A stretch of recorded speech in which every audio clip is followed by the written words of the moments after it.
नमस्कार सभी को। दोस्तों, आज हम बात करेंगे अपने देश के एविएशन सेक्टर की। अब कहने को तो एविएशन सेक्टर आपको हमको हवाई सफ़र कराता है, लेकिन पिछले कुछ हफ्तों में हमने आपने दोनों ने देखा है किस तरीके से ये ज़मीन पे नहीं बल्कि ज़मीन से भी नीचे गर्त में जा चुका है। हर हवाई अड्डे पे पैनिक और कियास का माहौल है। देश की सबसे बड़ी एयरलाइन इंडिगो की सैकड़ों उड़ानें रद्द हो चुकी हैं, हज़ारों यात्री एयरपोर्ट पे फंसे हुए हैं। हालांकि इसका ऑफिशियल रीजन बताया जा रहा है कि पायलट का शार्टेज है और क्रू का फटीग है। लेकिन दोस्तों, ये संकट पायलट के शार्टेज का है या फिर इसके पीछे कोई बड़ा गेम चल रहा है, आज हम इसी पे बात करेंगे। वास्तव में ये एक जेन्युइन संकट है या फिर एक ऐसा संकट बनाया गया है ताकि किसी एक के लिए, किसी खास के लिए कोई अवसर तलाशा जा सके। ये कहानी या यूं कह लें कि ये क्राइसिस कई परतों में है, जिसको हम एक एक करके समझने की कोशिश करेंगे। तो भले ही ये क्राइसिस हो रहा है दिसंबर में, लेकिन इसको हम समझेंगे नवंबर से, क्योंकि नवंबर के लास्ट में एक खबर धीमे से आई जिस पे शायद किसी का ध्यान भी नहीं गया कि हमारे अडानी साहब ने एविएशन ट्रेनिंग सेक्टर में एक बहुत हाई स्टेक एंट्री ली है। अडानी समूह की company Adani defence system and technology limited ने भारत की सबसे बड़ी फ्लाइट ट्रेनिंग प्रोवाइडर कंपनी, जो बेसिकली पायलटों को ट्रेंड करती है, जिसका नाम है फ्लाइट सिमुलेशन टेक्निक सेंटर, उसको खरीद लिया है। उसमें 72% अपनी हिस्सेदारी एक्वायर कर ली है। अब ये कोई छोटी डील तो थी नहीं।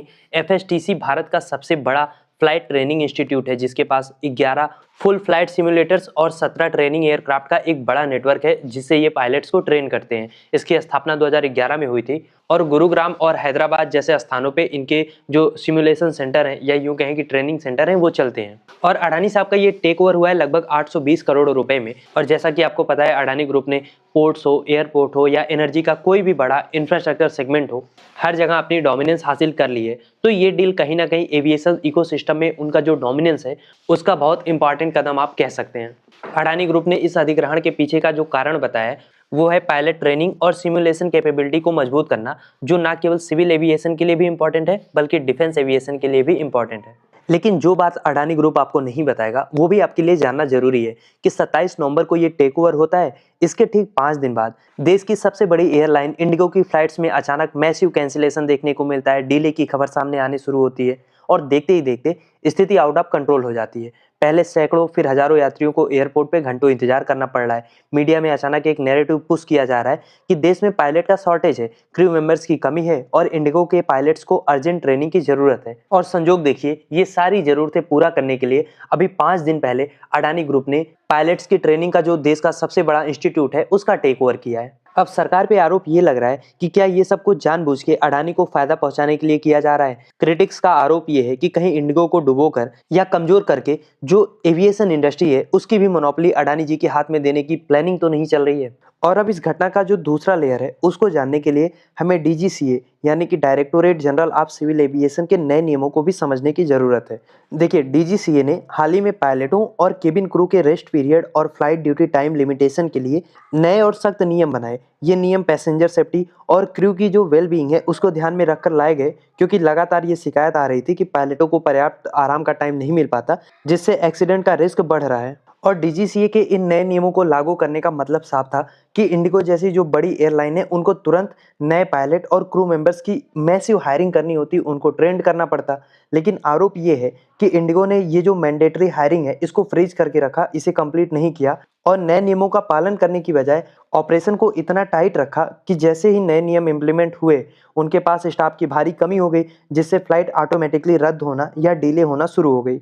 और इंडिगो के इस मनमानी का परिणाम ये हुआ कि यात्री परेशान हो रहे हैं, हफ्तों से हंगामा चल रहा है, पूरे देश की मीडिया में इंडिगो का क्राइसिस छाया हुआ है और अंत में डीजीसीए को सरकार के दबाव में कह लीजिए या एयरलाइन के प्रेशर में कह लीजिए, अपने ही बनाए नियमों को वापस लेना पड़ रहा है। और कहीं ना कहीं ये इंडिगो की मनमानी की जीत है, जिसने पैसेंजर की सेफ्टी के आगे अपने कॉमर्शियल इंटरेस्ट को, अपने करोड़ों के मुनाफे को रखा है। लेकिन इस खेल में भी एक बड़ा क्वेश्चन मार्क फिर से अडानी के ऊपर आता है, जो उन्होंने एफएसटीसी को एक्वायर किया है, 72% का उसमें शेयर लिया है, कि क्या इंडिगो ने जानबूझ के ये क्राइसिस क्रिएट किया ताकि ये दिखाया जा सके कि देश में पायलट की ट्रेनिंग की भारी कमी है और इस कमी को दूर करने के लिए इंडिगो जैसी बड़ी एयरलाइन को रेगुलेशन में छूट मिलना चाहिए और साथ ही ट्रेनिंग इंफ्रास्ट्रक्चर को मैसिवली स्केल अप करने की जरूरत है। और अगर ऐसा होने लगे तो आप खुद सोच के देखो, सबसे पहले या सबसे ज्यादा फायदा किसको होगा? जाहिर सी बात है, जो देश का सबसे बड़ा पायलट ट्रेनिंग प्रोवाइडर कंपनी है यानी कि एफएसटीसी, जिसको अडानी साहब ने एक्वायर किया है, उसको होगा। अब हम बात करते हैं इस पूरे खेल के तीसरे लेयर की। देखिए, इलेक्टोरल बॉन्ड का भी डेटा सामने आया है, जिसमें पता चला कि इंडिगो का जो मालिक है राहुल भाटिया, इनके इंटरग्लोब ग्रुप की कंपनी ने राजनीतिक दलों को भारी डोनेशन भी दिया है। एडीआर की रिपोर्ट बताती है कि इंटरग्लोब ग्रुप ने कई दलों को इलेक्टोरल बॉन्ड के जरिए 56 करोड़ का चंदा दिया, जिसमें से 31 करोड़ अकेले बीजेपी को दिया गया। और सवाल ये उठ रहा है कि क्या ये चंदा ही, ये जो 31 करोड़ का चंदा है, यही रीजन है जिसके कारण सरकार इंडिगो की इतनी मनमानी के बावजूद भी उस पर इतनी नरमी दिखा रही है? क्या सरकार की पॉलिसियां ये जो पॉलिटिकल चंदा है उससे प्रभावित होकर बन रही हैं? और इन सब से ऊपर जब हम अडानी जी की बात करते हैं तो ऐसा नहीं लगता कि सरकार उनके लिए रास्ते आसान करती है मोनोपोली की, बल्कि एक नया रास्ता ही बना के दे देती है। अडानी समूह की नज़र हमेशा से जो भी मोनोपोली ग्रेड एसेट रहा है उस पे रही है। पहले उन्होंने पोर्ट पे अपनी डोमिनेंस काबिज की, फिर पावर और अब एविएशन सेक्टर। अडानी ग्रुप ने पहले ही देश के कई बड़े स्ट्रेटेजिकली इंपॉर्टेंट एयरपोर्ट, चाहे मुंबई का हो, अहमदाबाद का हो, लखनऊ का हो, बेंगलुरु का हो, सबकी मेंटेनेंस और ऑपरेशन का जिम्मा खुद के हाथों में ले लिया है। 2021 में उन्होंने जेवीके ग्रुप से रातों रात मुंबई इंटरनेशनल एयरपोर्ट का अधिग्रहण कर लिया और अब एफएसटीसी के टेक ओवर के बाद अडानी ने एयरपोर्ट से लेकर पायलट ट्रेनिंग तक एविएशन सेक्टर के पूरे इकोसिस्टम पे अपनी मजबूत पकड़ बना ली है।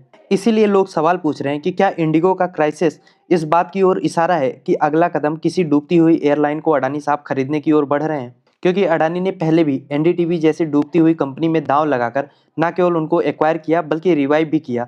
अगर इंडिगो का मैनेजमेंट और फाइनेंशियल्स इस क्राइसिस के बाद कमजोर होते हैं तो क्या इसकी भी बागडोर अडानी के हाथों में दे दी जाएगी? क्योंकि देश ने देखा है एक ये ऐसा पैटर्न रहा है 10 से 11 साल में, जहां पहले एक आर्टिफिशियल क्राइसिस, एक प्रॉब्लम बनाई जाती है। जैसे अतीत में हमने देखा था कि कोल की शॉर्टेज को लेकर अफवाहें उड़ाई गई, जिससे अडानी का जो सस्ता कोल है यानी कोयला था उसको आसानी से बेचा गया। तो क्या उसी तरीके से एक आर्टिफिशियल संकट पैदा किया जा रहा है, फिर उसके सॉल्यूशन के नाम पे किसी एक पर्टिकुलर कॉर्पोरेट हाउस को मोनोपोली उसकी दे दी जाती है? एफएसटीसी एक्विजिशन का महत्व केवल पायलट ट्रेनिंग तक सीमित नहीं है, क्योंकि अब इसको एक्वायर किया है Adani defence system technology limited ने। इसका मतलब ये है कि अब एफएसटीसी की जो ट्रेनिंग है, जो उसका सिमुलेशन कैपेबिलिटी है, उसका उपयोग डिफेंस सेक्टर में भी किया जाएगा। भारत को वैसे भी डिफेंस इक्विपमेंट के लिए जो हम इंपोर्ट करते हैं उसमें अपनी डिपेंडेंस कम करने की जरूरत है। इस लिहाज से डोमेस्टिक सिमुलेशन इंपॉर्टेंट है, लेकिन इसके कॉमर्शियल एंगल में जो विवाद है वो कहीं ना कहीं हमारे नेशनल इंटरेस्ट को भी नुकसान पहुंचा रहा है। तो आई होप अभी आप समझ पाए होंगे कि इस क्राइसिस में कितना बड़ा खेल चल रहा है, लेकिन इस खेल का सीधा असर, इसका जो सीधा इम्पैक्ट है वो आम नागरिक और देश की अर्थव्यवस्था पे पड़ता है। क्यों? क्योंकि देखिए, डीजीसी ने अपना रूल वापस लिया, यानी पैसेंजर की सेफ्टी के लिए बनाया गया रूल वापस लिया।